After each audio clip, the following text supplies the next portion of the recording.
Hi, I'm Chris Bober, Associate Broker and Leader of Team Bober with Nebraska Realty. Welcome back to my video series. Today I want to talk about housing affordability and dispel maybe some of the myths that are out there about renting versus buying.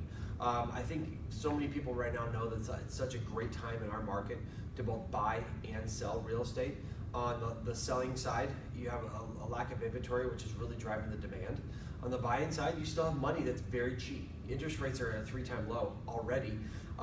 I know a lot of us are waiting for them to go up or think they're going to go up, but they still remain low. So buyers and sellers are both in great position. So today I want to talk a little bit about the Omaha market and how it's changed a little bit, a little trickier than we thought it would be when it comes to renting versus buying. Okay, so again, we all know the lack of inventory that we have, the recession, they stopped building everything.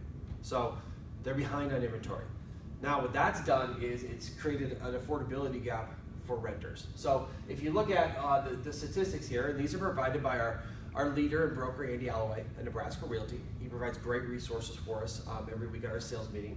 But we talked about recently how the average 2-bedroom home rental in Omaha is just over $1,000. Now that's taking all the very high end and the lower end and just throwing them in a mix and taking the average. But for the first time we've ever had a rental rate over $1,000, which means that you go into a rented apartment, this is about what you expect to get. Okay, now this has increased 34% over the last 5 years. So 5 years ago, you're renting the same apartment for $650. That's a big jump, okay? Now during this time, what we've also found is that currently, the average of the median home price payment is just over $1,000 as well. All right, so that means your principal, your interest, your taxes, and your insurance, and your mortgage insurance premium are all adding up to just over $1,000.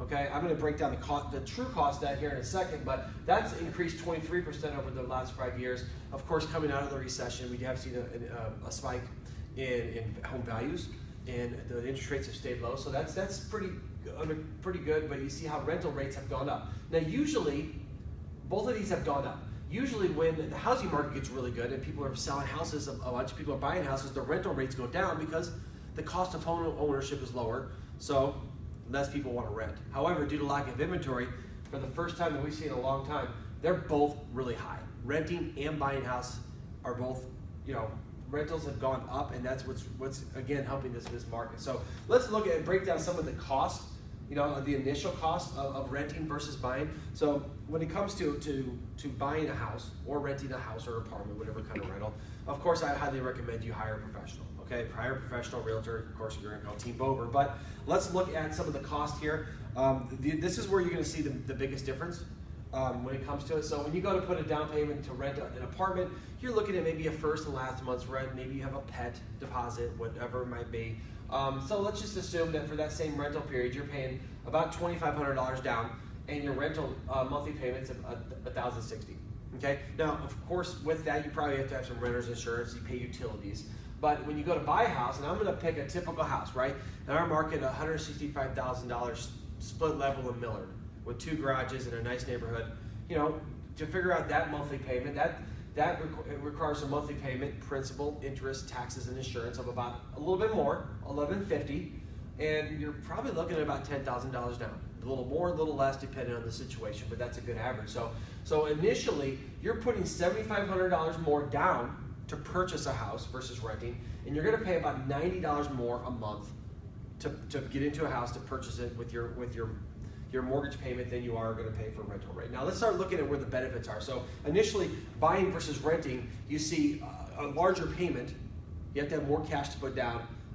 So that's part. You got to save the money, but rent is a little bit less. But let's start looking where the benefits really show up here. Okay, so over in just a 3-year period. Now, most of the time, when you go to buy a house, you're going to stay there for at least 3 years, unless you get transferred, something happens. But I'm going to show you just the numbers of buying versus renting for 3 years. Okay, so 3 years later, you still got the same down payment, $2,500 for rental, $10,000 to buy. The difference is $7,500. The monthly payments, if you take it by 36 months. Now, I'm assuming here that the rental rate doesn't go up, which it probably will. Typically, you'll go up maybe 5 or 10%, $100, whatever it is. Every year you have to renew your lease. But the good thing about a mortgage payment is they don't go up. They stay the same over the life of the loan. It's amortized, but the payment stays the same.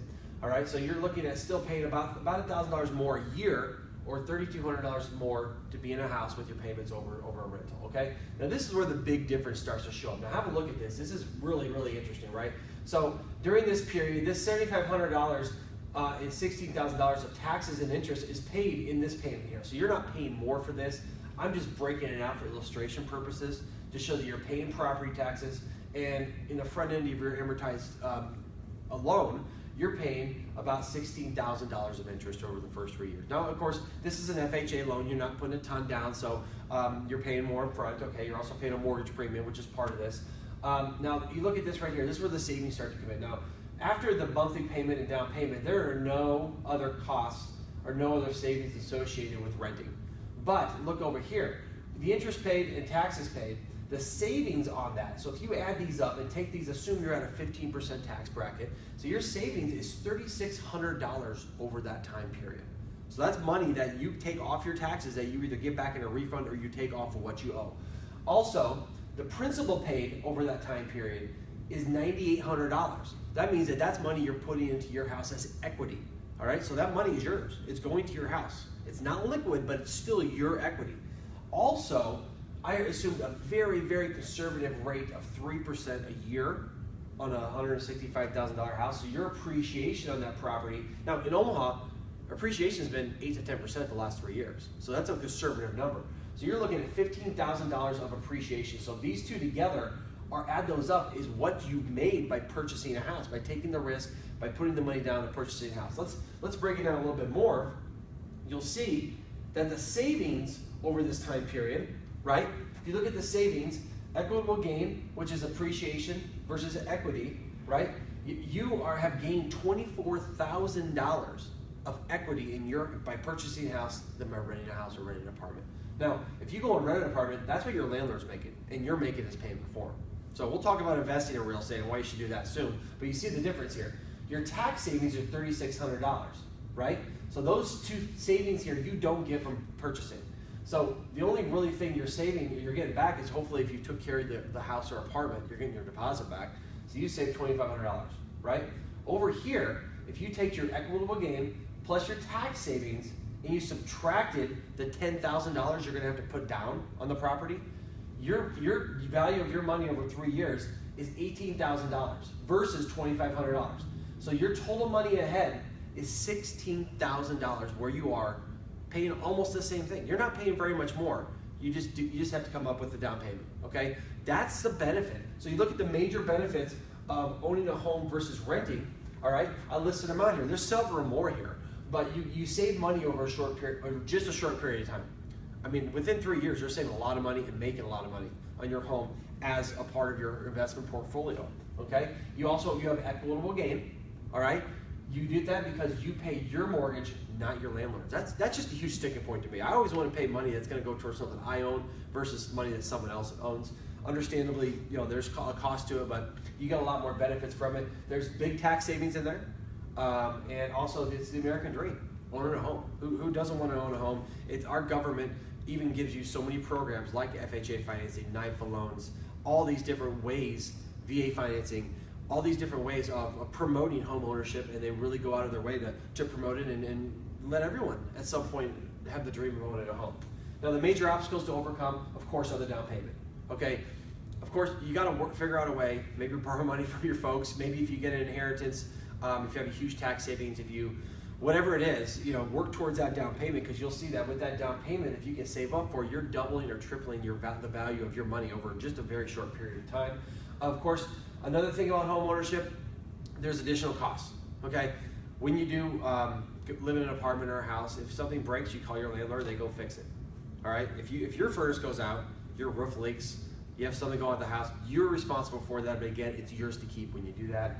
And of course, not only getting the down payment, but also having your credit, your job status, your cash reserves, everything that there is for financing. So I hope today you've seen this on here, you understand that there's a big difference between renting and owning.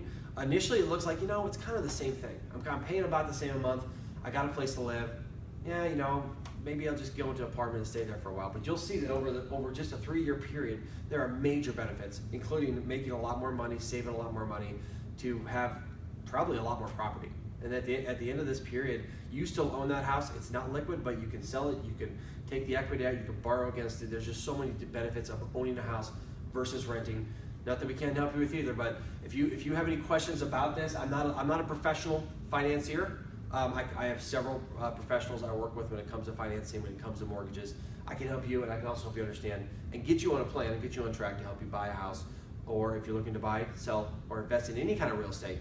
I hope you will call the pros at Team Bober, and you can see down here. Here's our number. You can call me at 402-312-5076 or any of our professionals, and we'd be glad to help. So thank you. Have a great weekend, and we'll see you next time.